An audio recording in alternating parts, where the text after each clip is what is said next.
السلام عليكم ورحمة الله وبركاته. الحمد لله رب العالمين، والصلاة والسلام على أشرف الأنبياء والمرسلين وعلى آله وأصحابه وأتباعه إلى يوم الدين. فقد قال الله تبارك وتعالى في القرآن العظيم والفرقان المجيد بعد أعوذ بالله من الشيطان الرجيم بفضل بسم الله الرحمن الرحيم. قالوا سمعنا فتى يذكرهم يقال له إبراهيم. صدق الله العلي العظيم. وقال نبينا محمد رسول الله صلى الله عليه وسلم: من وجد ساعة فلم يضحي فلا يقربن مصلانا. صدق رسوله النبي الكريم، ونحن على ذلك من الشاهدين والشاكرين، والحمد لله رب العالمين. சர்வ புகழும் ஏக வல்லோன் அல்லாஹ் ஒருவனுக்கே உரித்தாவதாக. ஈருலகத் தலைவர் எம்பெருமானார் முஹம்மதுர் ரசூலுல்லாஹி ஸல்லல்லாஹு அலைஹி வஸல்லம் அன்னவர்கள் மீது, அன்னவர்களின் வழி வாழ்ந்த உத்தம சத்திய சஹாபாக்கள், தாபிஈன்கள், தபஉத் தாபிஈன்கள், நாதாக்கள், சுஹதாக்கள், நல்லவர்கள், குறிப்பாக நம்மவர்கள் மீதும் நம்மை நேசிக்கின்றவர்கள் மீதும் நாம் நேசிக்கின்றவர்கள் மீதும் அல்லாஹுவின் வற்றா கருணை என்றென்றும் குன்றாமல் நின்று நிலவட்டுமாகுக. ஆமீன் ஆமீன் யா ரப்பல் ஆலமீன்.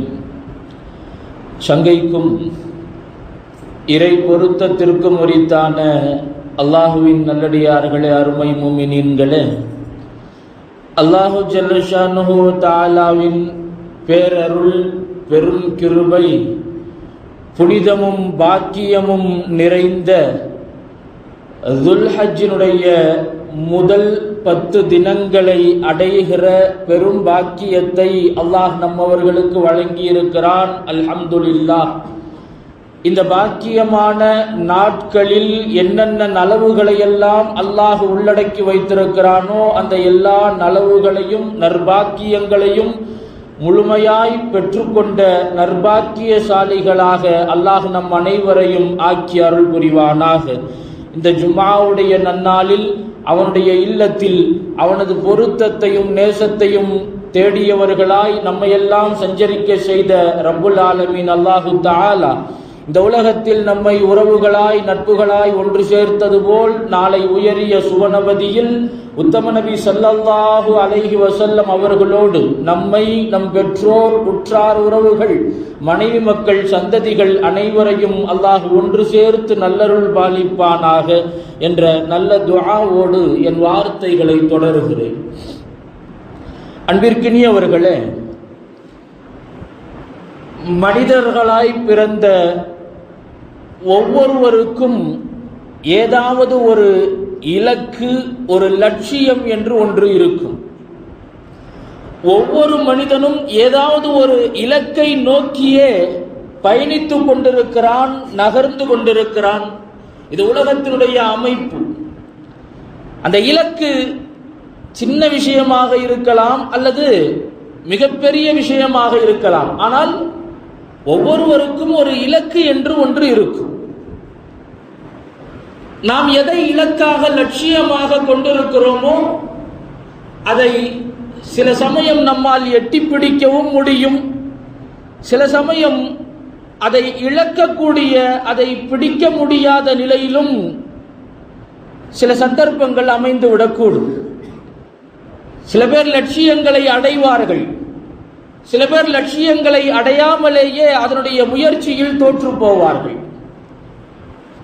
சில பேர் இந்த லட்சியத்தை எல்லாம் அடைய முடியுமா, இந்த இலக்கை தொட முடியுமா இவ்வளவு பாரதூரமான இலக்கா, அதை அடைய முடியுமா என்பது போல் இருக்கும். ஆனால் அவர்களுக்கு கிடைத்த வாய்ப்பு எதிர்பாராத விதமாக அந்த இலக்கை அவர்களால் அடைய முடியும். அவர்களும் கூட அதை நம்பி இருக்க மாட்டார்கள். நாம் இந்த இலக்கை அடைவோம், இதை நம்மால் சாத்தியப்படுத்த முடியும் என்று அவர்களே நம்பி இருக்க மாட்டார்கள்.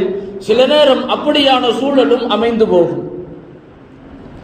அதுபோல் சமீப நாட்களாக ஒரு செய்தி ஒன்று ஊடகங்களை ஆக்கிரமித்திருப்பதை நம்மில் பலரும் அறிந்திருப்போம். சிலருடைய கவனத்திற்கு அது எட்டாமல் இருக்கலாம்.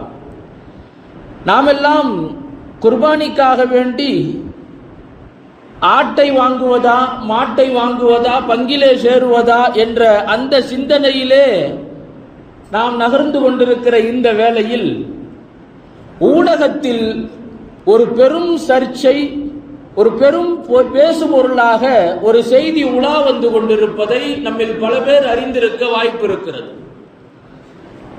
உச்சநீதிமன்றத்தினுடைய தலைமை நீதிபதி ஒரு வழக்கு விசாரணையில் இளைஞர்களை குறித்து, குறிப்பாக வேலையில்லாத, வேலை வாய்ப்பில்லாத இளைஞர்களை குறித்து ஒரு வார்த்தை ஒன்றை பேசிவிடுகிறார்.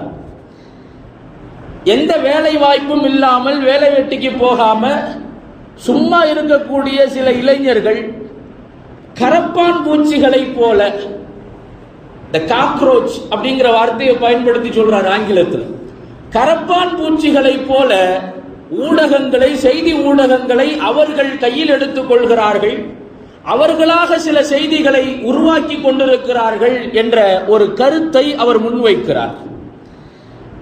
இது இணையத்தில் மிக பரவலாக பேசுபொருளாக மாறி போகிறது.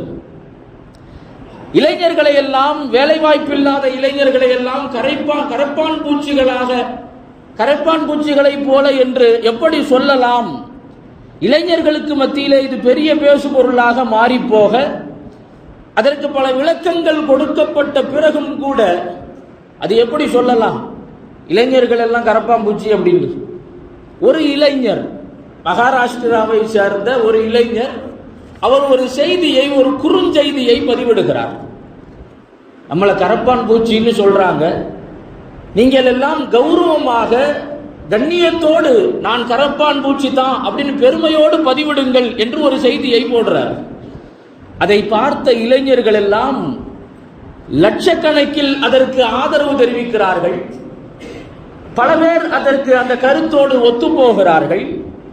இளைஞர்களின் தரப்பிலிருந்து வரக்கூடிய ஆதரவை பார்த்ததும் அந்த இளைஞர் என்ன செய்யறாருன்னா, இன்ஸ்டால ஒரு பேஜ் ஓபன் பண்றார். இன்ஸ்டாகிராம்ல ஒரு ஐடி ஒன்னு ஓபன் பண்றார். அந்த ஐடியினுடைய பேரே என்னன்னா காக்ரோச் ஜனதா பார்ட்டி, சிஜேபி அப்படின்னு ஒரு ஐடிய, ஒரு பக்கத்தை ஓபன் பண்றார். அந்த பக்கத்தை இளைஞர்கள், பெரியவர்கள் என்று அல்ல, பல பேரும் லட்சக்கணக்கில் அந்த பக்கத்தை பின்தொடர்ந்து கொண்டே இருக்கிறார்கள், ஃபாலோ செய்து கொண்டே இருக்கிறார்கள். அரசியல் வட்டத்தை பொறுத்தவரையில் இந்திய அளவில் மட்டுமல்ல, உலக அளவில் அதிகமாய் பின்தொடர்பவர்களை கொண்ட ஒரு இயக்கம் என்பது பாரதிய ஜனதாவை சொல்லுவார்கள். 90 லட்சம் நெருக்கம் பின்தொடர்பவர்களை கொண்டிருக்கக்கூடிய ஒரு அமைப்பு, ஒரு பக்கம் அது இத்தனை கால பயணத்திற்கு பிறகு அந்த எண்ணிக்கையை அவர்கள் தொட்டிருக்கிறார்கள். ஆனால் இந்த கரப்பான் பூச்சி ஜனதா கட்சி, காக்ரோச் ஜனதா பார்ட்டி என்று சொல்லப்படுகிற அந்த பக்கம் இருக்குது, துவங்கப்பட்டது இந்த மாதம் 16ஆம் தேதி. 15ஆம் தேதி அந்த வழக்கு விசாரணை, அந்த பேச்சு வெளியே வருது. 16ஆம் தேதி அந்த பக்கத்தை துவங்குகிறார்கள்.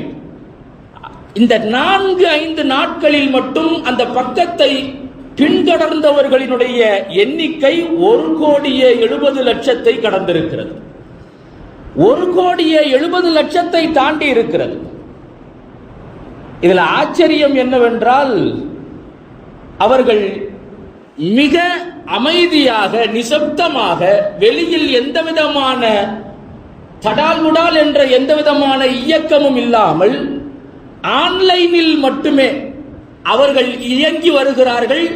ஒரு இயக்கமாகவே அதை கட்டமைப்பதற்கான முயற்சிகளை எல்லாம் அவர்கள் செய்து கொண்டிருக்கிறார்கள். அரசியலில் கூட ஈடுபட போவதாக, அடுத்து வரக்கூடிய தேர்தலில் இறங்க போவதாகவும் தகவல். அதனுடைய உண்மைத்தன்மை ஆய்வுக்கு உட்படுத்தப்பட வேண்டியது. இதை நான் சொல்ல வருகிற நோக்கம் என்னவென்றால், இளைஞர்களிடத்திலே இருக்கிற இலக்கு, லட்சியம் என்பது ஒரு காலத்தில் அவர்களால் எட்டிப்பிடிக்க முடியாத எட்டா கனியாக இருந்த காலமெல்லாம் உண்டு. இளைஞர்கள் தங்களுடைய லட்சியத்தை அடைய முடியாமல் தோல்வியுற்ற காலமெல்லாம் உண்டு. ஆனால் இந்த காலத்தை பொறுத்தவரையில், இந்த நவீன யுகத்தில், கணினி யுகத்தில், அதுவும் கணினியையும் தாண்டி இருக்கிற இந்த AI யுகத்தில் இளைஞர்கள் எதை குறிக்கோளாக கொண்டிருக்கிறார்களோ, லட்சியமாக கொண்டிருக்கிறார்களோ, அதை எளிதில் எட்டிப்பிடிப்பதற்கான சாதனங்களும் வசதி வாய்ப்புகளும் விசாலமாய் இந்த உலகத்திலே படர்ந்து கிடக்கிறது என்பதைத்தான் சமீபத்திய நிகழ்வுகள் நமக்கு உணர்த்தி கொண்டிருக்கிறது. இளைஞர்கள் ஒன்றை குறிக்கோளாகவும் இலக்காகவும் லட்சியமாகவும் கொண்டு செயல்படுவார்களேயானால் அந்த லட்சியத்தை விரைவிலேயே எட்டிப்பிடிக்க முடியும் என்பதற்கான சான்றுகள் சமகாலத்தில், சமீப நாட்களில் அதிகமாய் நாம் பார்த்து வருகிறோம். அருமையானவர்களே, எனவே இந்த செய்தியிலிருந்து நாம் பெற்றுக்கொள்ள வேண்டிய பாடம், இளைஞர்களாய் இருக்கக்கூடிய நாம் உயர்ந்த நோக்கத்தோடும் உயரிய லட்சியத்தை உடையவர்களாகவும் கூறிய நோக்கில் நாம் ஒன்றுபட்டு செயல்படுவோமேயானால் நம்மால் இந்த சமூகம் பயனடையும், இந்த சமூகத்திற்கு நம்மால் ஆக்கப்பூர்வமான நிறைய நன்மைகளை ஆற்ற முடியும் என்கிற தன்னம்பிக்கை ஒவ்வொரு இளைஞரிடத்திலேயும் இருக்க வேண்டும். அந்த நம்பிக்கையைத்தான் இந்த நிகழ்வில் இருந்து நாம் பாடமாக பெற்றுக்கொள்ள வேண்டிய அவசியம் இருக்கிறது. அருமையானவர்களே, இதே போன்று ஒரு இளைஞரினுடைய வாழ்க்கை வரலாறு நமக்கு ஆகப்பெரிய பாடம். இப்ராஹிம் அலைஹிஸ்ஸலாத்து வஸ்ஸலாம் அவர்கள் ஒற்றை இளைஞராய், ஒரு தனி இளைஞராய், தனக்கு எந்த விதமான பக்கபலமும் இல்லாமல், தனக்கு எந்த விதமான ஆதரவாளர்களும் இல்லாமல், ஒட்டுமொத்தமாய் எதிரிகளை மட்டுமே தன்னை சூழ்ந்திருக்கக்கூடிய நிலையில் ஒற்றை இளைஞராய் அவர்கள் ஏற்படுத்திய புரட்சியும் அவர்கள் செய்த சாதனையும் இன்றும் அவர்களை உலகம் நினைவு கூர்ந்து கொண்டிருக்கிறது. அவர்களுடைய வாலிபத்தில் அசத்தியமான தெய்வங்களை அவர்கள் எதிர்த்தார்கள், சத்தியத்திற்கு புறம்பான வாதங்களை அவர்கள் எதிர்த்தார்கள், அசத்திய கருத்துக்களை துணிச்சலோடு அவர்கள் எதிர்கொண்டார்கள். ஏக இறைவனை வணங்காமல், படைத்தவனை வணங்காமல், படைப்புகளை வணங்கி கொண்டிருந்த அந்த மக்களை பண்படுத்த வேண்டும் என்பதற்காக அவர்களுக்கு தெளிவையும் புரிதலையும் ஏற்படுத்த வேண்டும் என்று பலமுறை முயற்சித்திருக்கிறார்கள். நீங்கள் படைத்தவனை வணங்குங்கள், உங்களுக்கு யார் இரணமளிக்கிறானோ அவனை வணங்குங்கள், உங்களுக்கு யார் நன்மையையும் தீமையையும் தருவானோ அவனை வணங்குங்கள், எந்த நலவையும் தீங்கையும் தராத படைப்புகளை எதற்காக வணங்குகிறீர்கள் என்ற உபன்யாசங்களை எல்லாம், அவர்களுக்கு கிடைக்கிற வாய்ப்புகளை எல்லாம் பயன்படுத்தி மக்களிடத்தில் அந்த செய்திகளை கடத்தி பார்த்தார்கள். ஆனால் எந்த பயனும் இல்லை, எந்த மாற்றமும் ஏற்பட்டதாய் தெரியவில்லை. கடைசியில் செயல் ரீதியாக, செயல் வடிவில் அந்த மக்களுக்கு யதார்த்தத்தையும் சத்தியத்தையும் புரிய வைக்க வேண்டும் என்பதற்காக வேண்டி இப்ராஹிம் அலைஹிஸ்ஸலாம் அவர்கள் செய்த மிக அசாத்திய துணிச்சலோடு செய்த வேலை ஒன்று, அவர்கள் வணங்கி கொண்டிருந்த அந்த படைப்புகளான அந்த தெய்வங்களை, அவர்கள் எதையெல்லாம் தெய்வமாக பார்த்தார்களோ, கல்லால் வடிக்கப்பட்ட அந்த தெய்வங்களை எல்லாம் இப்ராஹிம் அலைஹிஸ்ஸலாத்து வஸ்ஸலாம் அவர்கள் ஒரு கோடாரியை கொண்டு அனைத்தையுமே அவர்கள் அடித்து நொறுக்கினார்கள், உடைத்தார்கள். ஒரே ஒரு பெரிய கல்லை மட்டும் விட்டுவிட்டு அதனுடைய கழுத்திலே அந்த கோடரியை தொங்க விட்டார்கள். மக்கள் எல்லாம் வந்து பார்த்து, இதை யார் செய்தது, யார் இந்த மாபாதக செயலை செய்தது என்று வெகுண்டெழுந்து ஊரிலே கடுமையான கலவரம், யார் இதை செய்தது என்று. இப்ப அவங்க சொன்ன வார்த்தை அல்லாஹ் அல் குர்ஆனிலே பதிவு செய்கிறான்.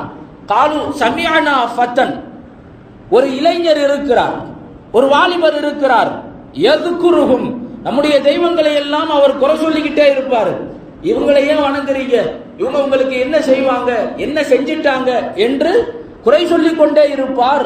அப்படி ஒரு வாலிபர் இருந்தார், அவர்தான் இந்த வேலையை செய்திருக்க வேண்டும். யுகாலு லஹு இப்ராஹிம், அவருக்கு இப்ராஹிம் என்று பெயர். இந்த செய்தியை அல்லாஹ் அல் குர்ஆனிலே பதிவு செய்கிறான். அதற்கு பிறகுதான் இப்ராஹிம் அலைஹிஸ்ஸலாம் அவர்கள் மக்கள் மன்றத்திலே கொண்டு வந்து நிறுத்தப்படுகிறார்கள். அவர்களிடத்திலே விசாரிக்கிறார்கள், இந்த மாபாதக செயலை செய்தது நீங்கள் தானா, இதை செய்தது நீங்கள் தானா? இப்ராஹிம் அலைஹிஸ்ஸலாம் அவர்கள் சமயோஜித சிந்தனையோடு மிக அற்புதமான பதிலை சொன்னார்கள். நான் செய்திருக்க வேண்டுமேயானால், இதை நான் செய்யவில்லை, நான் செஞ்சிருந்தா எல்லாத்தையுமே நான் உடைச்சிருக்கணும், எல்லாவற்றையும் நான் உடைச்சிருக்கணும். ஆனால் அதை மட்டும் நான் விட்டு வைக்க வேண்டிய அவசியம் என்ன? மாறாக அந்த கோடரியும் கூட அந்த பெரிய, நீங்கள் எதை தெய்வமாக பார்க்கிறீர்களோ அதனுடைய கழுத்திலே தான் தொங்கவிடப்பட்டிருக்கிறது. நான் என்ன நினைக்கிறேன்னா, மற்றவைகளை எல்லாம் வணங்கக்கூடாது, என்னை மட்டுமே வணங்க வேண்டும் என்ற பொறாமையில அந்த தெய்வம் தான் மற்றவைகளை எல்லாம் அடித்து நொறுக்கி இருக்கிறது. இதுதான் என்னுடைய கருத்து, என்னுடைய தரப்பு வாதம். நான் சொல்லக்கூடிய செய்தி இதுதான். நீங்க வேணா விசாரிச்சு பாருங்க, அவங்கள்ட்டயே நீங்க கேளுங்க. இந்த புரிதலை ஏற்படுத்த வேண்டும் என்பதற்காக வேண்டி இளம் வயதிலேயே நபி இப்ராஹிம் அலைஹிஸ்ஸலாம் அவர்கள் செய்த அந்த புரட்சி என்பது மிகப்பெரிய மாற்றத்தை ஏற்படுத்தியது. அதனால்தான் அவர்கள் கடுமையான நெருப்பு குண்டத்தை தயார் செய்து இந்த சூழ்நிலையை சமாளிக்க முடியாமல், எதிர்கொள்ள முடியாமல் இப்ராஹிம் அலைஹிஸ்ஸலாம் அவர்களை கொன்றொழிக்க திட்டமிட்டார்கள். நெருப்பு குண்டத்தை அவர்கள் தயார் செய்தார்கள். மிஞ்சனீகி என்ற ஆயுதத்தின் மூலமாக அந்த நெருப்பு குண்டத்திற்கு பக்கத்துல போய் எல்லாம் தூக்கி போட முடியாது. ஏன்னா அந்த நெருப்பினுடைய கங்கும் அதனுடைய ஜுவாலையும் கிட்ட போனாலே நம்மை கரித்து விடக்கூடிய அளவிற்கு அதனுடைய உஷ்ணம் கடுமையாக இருந்தது.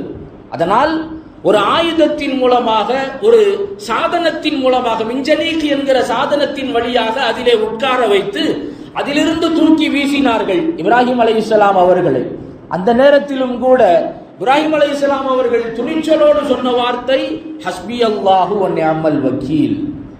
ஹஸ்பி அல்லாஹு வ நிஅமல் வக்கீல், எனக்கு அல்லாஹ் போதுமானவனாக இருக்கிறான், என் ரப்பு எனக்கு போதுமானவனாக இருக்கிறான், என்னை பாதுகாப்பதற்கு அவன் போதுமானவன். இப்ராஹிம் அலைஹிஸ்ஸலாம் அவர்கள் சொன்னார்கள். அந்த ஈமானிய உறுதித்தான் இப்ராஹிம் அலைஹிஸ்ஸலாம் அவர்களுக்கு அல்லாஹ்வுடைய உதவியை கண்கூடாக காட்டியது. அல்லாஹ் சொன்னான், குல்னா யா நாரு கூனி பர்தம் வ சலாமன் அலா இப்ராஹிம். நெருப்புக்கு அல்லாஹ் கட்டளையிட்டான், இப்ராஹிமுக்கு நீ குளிர்ச்சியாகவும் பாதுகாப்பாகவும் நீ மாறிவிடு என்று நெருப்புக்கு அல்லாஹ் உத்தரவிட்டான். நெருப்புக்கு நடுவில், கொழுந்து விட்டு எரியக்கூடிய அந்த நெருப்புக்கு நடுவில் இப்ராஹிம் அலைஹிஸ்ஸலாம் அவர்கள் மிக நிம்மதியாக இருந்தார்கள் என்கிற வரலாற்றை நாம் பார்க்கிறோம். அதற்கு பிறகுதான் இப்ராஹிம் அலைஹிஸ்ஸலாம் அவர்கள் ஷாமிற்கும் மிஸ்ரிற்கும் எல்லாம், எகிப்திற்கெல்லாம் அவர்கள் ஹிஜ்ரத் செய்தார்கள் அல்லாஹ்வுடைய உத்தரவின் பேரில். தன்னுடைய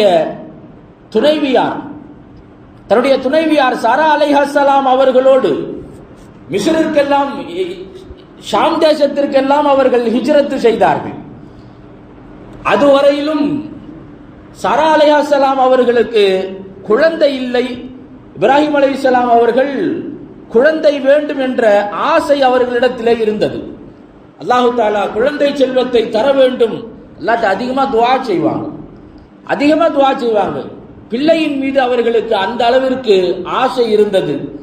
இதை பார்த்த சாரா அலைஹிஸ்ஸலாம் அவர்கள் ஹாஜர் அலைஹிஸ்ஸலாம் அவர்களை இரண்டாவதாக இப்ராஹிம் அலைஹிஸ்ஸலாம் அவர்களுக்கு மணமுடித்து வைக்கிறார்கள். ஹாஜர் அலைஹிஸ்ஸலாம் அவர்களுடைய செய்தி வேறு விதமானது. அவர்கள் வந்த விதம் அது அதிசயமானது. இவர்கள் மிஸ்ரிற்கு செல்லுகிற போது அங்கே ஒரு அரசன் இருப்பான். அந்த அரசன் மிகப்பெரிய அநியாயக்காரன். அவர்களுடைய ஊருக்கு யாராவது தம்பதிகளாக கணவன் மனைவியாக வந்தால் அந்த கணவனை கொலை செய்வதும் அந்த பெண்ணை தனக்கு உடைமையாக்கி கொள்வதும் அந்த அரசனினுடைய மாபாதக கொடூரமான ஒரு புத்தி. அதேபோல் இப்ராஹிம் அலைஹிஸ்ஸலாம் அவர்களும் சாரா அலைஹிஸ்ஸலாம் அவர்களும் அந்த ஊருக்கு சென்றார்கள். அந்த மன்னருடைய பார்வைக்கு அவர்கள் பட்டுவிட்டார்கள். அந்த மன்னரிடத்திலே போனார்கள். அந்த மன்னர் சாரா அலைஹிஸ்ஸலாம் அவர்களை அழைத்து விசாரிக்கிறார். யாரு, எங்கேருந்து வரீங்க, அவர் யார்? அந்த மன்னன்ட்ட ஒரு பழக்கம் என்ன அப்படின்னா, கணவரோடு வந்திருந்தால் மட்டும்தான் அந்த செயலை அவன் செய்வான். மற்ற உறவுக்காரர்களோடு வந்திருந்தா ஏதாவது அவங்கள பிடிச்சு வேலைக்காரங்களாக பயன்படுத்துறது, இப்படியான ஒரு சிந்தனையிலே வாழ்ந்தவன். உங்க கூட வந்திருக்கிறது யாரு அப்படின்னாங்க. அவர் என்னுடைய சகோதரர் அப்படின்னாங்க சாரா அலைஹிஸ்ஸலாம். அவர் என்னுடைய சகோதரர். இப்ராஹிம் அலைஹிஸ்ஸலாம் அவங்க தான் சொன்னாங்க. யாருன்னு கேட்டா என்ன சகோதரர்னு சொல்லுங்க அப்படின்னு. ஏன்னா உலகத்தில் உள்ள எல்லோருமே ஈமானிய அடிப்படையில், இஸ்லாத்தின் அடிப்படையில் சகோதரர்கள். அல்லாஹும் அதைத்தான் சொல்லுகிறான். அந்த கருத்திலே சொன்னார்கள். சகோதரர் என்று சொன்னதற்கு பிறகும் கூட அந்த அரசன் சாரா அலைஹிஸ்ஸலாம் அவர்களை நெருங்குகிறான். சாரா அலைஹிஸ்ஸலாம் அவர்களை நெருங்குகிற போது அவனுடைய கை இயங்க முடியாமல் வாதம் பிடித்தது போல அப்படியே இயங்காமல் நிற்கிறது. அவனால் அதுக்கு பிறகு அசையவே முடியல, நகரவே முடியல.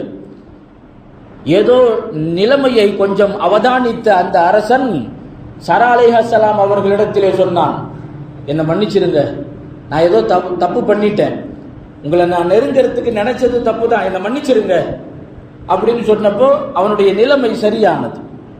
மீண்டும் முயற்சிக்கிறான். இரண்டாவது முறையும் அதுபோலவே அவன் பாதிக்கப்படுகிறான். மன்னிப்பு கோருகிறான். மூன்றாவது முறையும் அவன் நெருங்கும் போது பாதிக்கப்படுகிறான். கடைசியாக சாரா அலைஹிஸ்ஸலாம் அவர்களிடத்திலே மன்னிப்பு கேட்டுவிட்டு கூட இருந்தவங்கள்ட்ட சொன்னான், இந்த அம்மாவை கொண்டு போயிட்டு அவரோட சேர்த்துருங்க. இந்த அம்மாவை எங்கேருந்து கூட்டு வந்தீங்களோ அங்கேயே கொண்டு போய் விட்டுருங்க.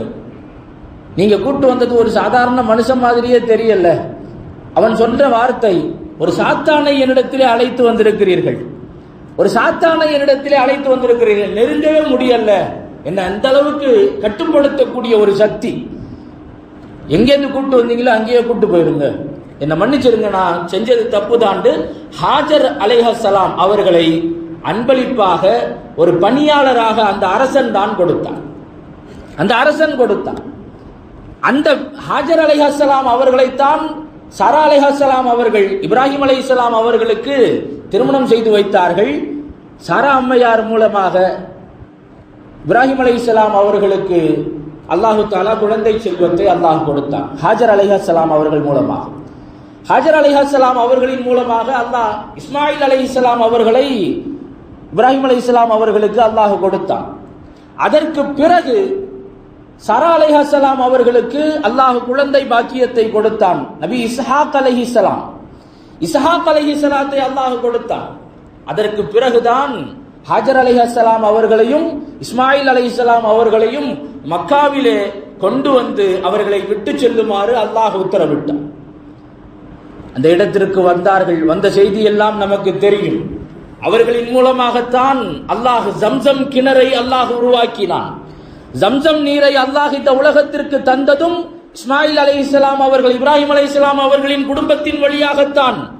கஅபாவை இந்த உலகத்திற்கு தந்ததும் இப்ராஹிம் அலைஹிஸ்ஸலாம் அவர்களினுடைய குடும்பத்தின் வழியாகத்தான். ஹஜ் என்கிற அமலை தந்ததும் அந்த குடும்பத்தின் வழியாகத்தான். ஹஜ்ஜினுடைய அனைத்து கிரியைகளும் இப்ராஹிம் அலைஹிஸ்ஸலாம் அவர்களோடு சம்பந்தப்பட்டது. நாம் எதிர்நோக்கி இருக்கக்கூடிய குர்பானி என்கிற அமலையும் அல்லாஹ் இப்ராஹிம் அலைஹிஸ்ஸலாம் அவர்களை மையப்படுத்தியே இந்த உலகத்திற்கு தந்தான். இந்த உலகம் உள்ளனவும் இப்ராஹிம் அலைஹிஸ்ஸலாம் அவர்கள் நினைவு கூறப்பட்டு கொண்டே இருப்பார்கள், போற்றப்பட்டு கொண்டே இருப்பார்கள், துஆவிற்கு பாத்திரமானவர்களாகவே இருப்பார்கள் என்பதை இந்த உலகம் இன்றும் நமக்கு சாட்சி பகிர்ந்து கொண்டிருக்கிறது. அருமையானவர்களே, ஒற்றை நபராக எந்த விதமான பக்க பலமும் இல்லாமல், எந்த ஆதரவும் இல்லாமல், ஒற்றை நபராக தனித்து நின்று செய்த அவர்களினுடைய புரட்சி இன்றைக்கு உலகத்தில் ஆகப்பெரும் மாற்றத்தை ஏற்படுத்தி இருக்கிறது. ஆகப்பெரும் மாற்றம். வரலாறு மிக நீண்ட நெடியது. இப்ராஹிம் அலைஹிஸ்ஸலாம் அவர்கள். எனவேதான் அல்லாஹு தஆலா இப்ராஹிம் அலைஹிஸ்ஸலாம் அவர்களை பற்றி சொல்லுகிற போது இப்ராஹிம் அலைஹிஸ்ஸலாம் அவர்கள் ஒரு தனி நபர் அல்ல, ஒரு தனி சமுதாயம் என்று அல்லாஹ் சொல்லுகிறார். அவர்கள் ஒரு தனி நபர் அல்ல, ஒரு தனி பெரும் சமுதாயம் என்று அல்லாஹ் சொல்லுகிறான். காரணம், ஒரு தனி நபரால் சாதிக்க முடியாத ஆக பெரும் சாதனையை சாதித்து காட்டியவர்கள் நபி இப்ராஹிம் அலைஹிஸ்ஸலாத்து வஸ்ஸலாம் அவர்கள். அவர்களுடைய சாதனையை தான் அல்லாஹு தஆலா உலகம் முழுக்க, உலகத்தில் வாழக்கூடிய எல்லா மக்களும் அறிந்து கொள்ள வேண்டும் என்பதற்காக அல்லாஹ்விற்கு விருப்பமான அமல்களை அவர்கள் செய்தார்களே, அந்த அமல்களை எல்லாம் இந்த உலகத்தில் காலமெல்லாம் அல்லாஹ் தரிபடச் செய்தான். காலமெல்லாம் தரிபடச் செய்தான்.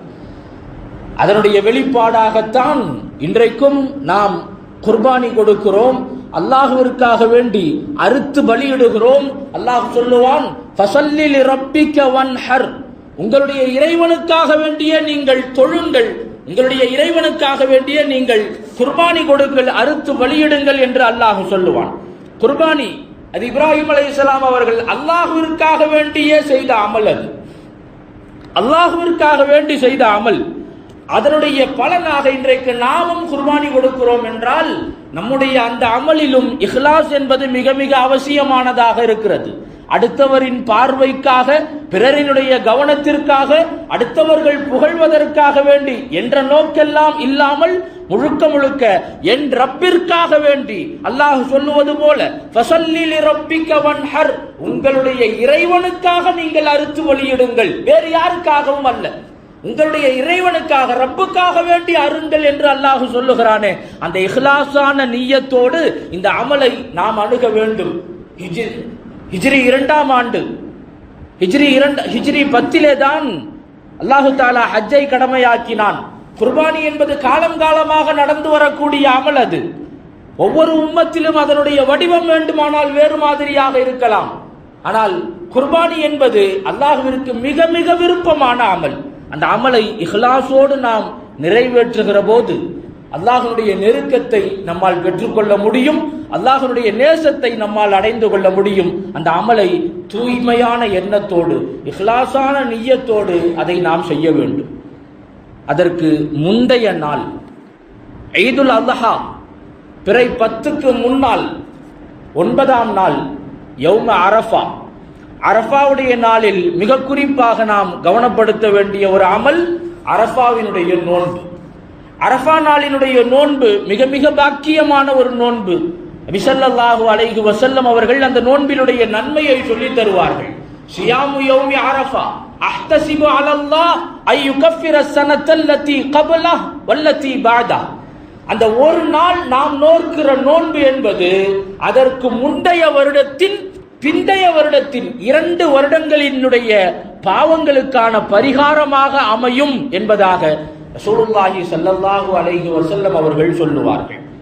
எனவே அந்த நோன்பையும் நாம் அல்லாஹ்விற்காக வேண்டி ஆர்வத்தோடு நாம் நோக்க வேண்டும். அல்லாஹ் அதிலே நிறைய நன்மைகளை அல்லாஹ் வைத்திருக்கிறான். இந்த அமல்களை எல்லாம் முழுக்க முழுக்க அல்லாஹ்விற்காக இஹ்லாஸோடு நாம் நிறைவேற்ற வேண்டும். நபி இப்ராஹிம் அலைஹிஸ்ஸலாம் அவர்கள் அல்லாஹ்விற்காக வேண்டி செய்த தியாகத்தை போல், அல்லாஹ்விற்காக வேண்டி செய்த அவர்களுடைய அர்ப்பணிப்பை போல் நாமும் அல்லாஹ்விற்காகவும் ரசூலுக்காகவும் முயற்சிகளையும் நம்முடைய அர்ப்பணிப்புகளையும் செய்ய வேண்டும் என்கிற உயரிய எண்ணத்தை நம்முடைய உள்ளத்திலே நாம் விதைத்துக் கொள்ள வேண்டும். வல்ல ரஹ்மான் அல்லாஹு தஆலா அத்தகைய உயரிய நற்பாக்கியத்திற்குரியவர்களாக அல்லாஹ் நம் அனைவரையும் ஆக்கி அருள் புரிவானாக.